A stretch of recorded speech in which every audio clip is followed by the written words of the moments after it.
The Ohtani hangover continues as the Blue Jays and their fans are trying to figure out what is next. Hey everyone, welcome into Long Ball. Rob Wong joined alongside by Toronto Sun Blue Jays writer Rob Longley.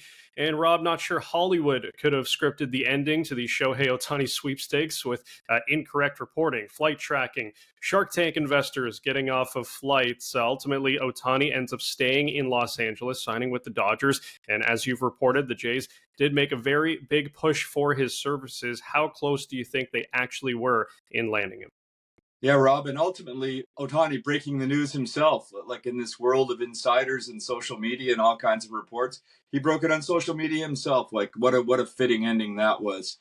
Um, I mean, Rob, we'll never know for sure how close the Blue Jays were. What I do know is that they made a very serious offer, and it may have been upwards of well north of 500 million and close to 600 million US.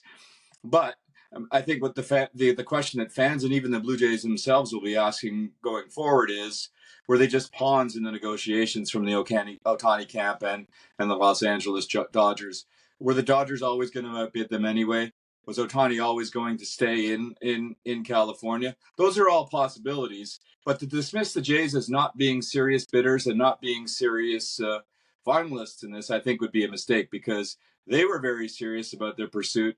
They put up the money to do it. They put together a solid pitch, and were widely considered finalists. They just fell short to a team that was apparently willing to spend $700 million, which would translate, Rob, into 951 million Canadian dollars, if you can even wrap your head around that.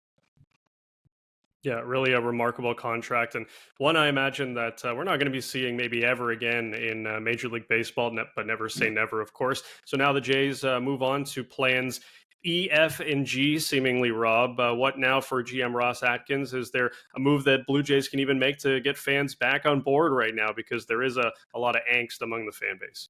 Yeah, I'm not so sure that there's any move that they can make that would really get rid of any of that angst. The problem is when you sit at the high roller table and you put all your chips into the middle of that table and lose out, and get the fan base's hopes up while you do it, it's going to be tough to satisfy them. And it's further complicated by the market isn't exactly stout right now. Obviously, we had heard reports that early on they were in the picture for trading for Juan Soto. But as the Ohtani stuff became protracted and dragged out as it did, Soto went off the board and went to the Yankees. Even worse, going to a divisional rival. So now they've got to go down market and they've got to look at some options. Cody Bellinger, of course, is one that's out there widely. Matt Chapman, bring him back. Both of those guys are probably going to have to overpay to get if they want to get them anyway. And they're not going to have the same kind of money to spend that they did on Ohtani. That was sort of a one-off budgetary exception for them to get into that game.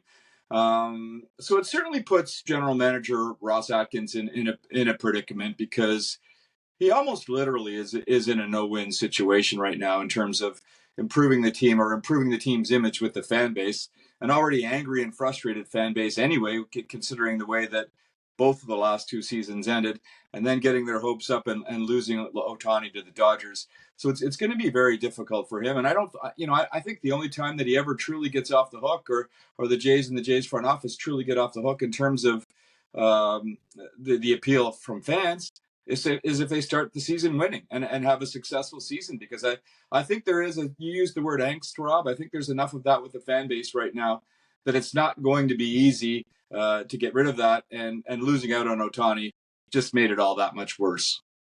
Yeah, hard to believe it, but there's still a lot of time left in the offseason and a lot of moves ahead for this Toronto Blue Jays team. For all of Rob's Blue Jays coverage, head over to the Toronto Sun.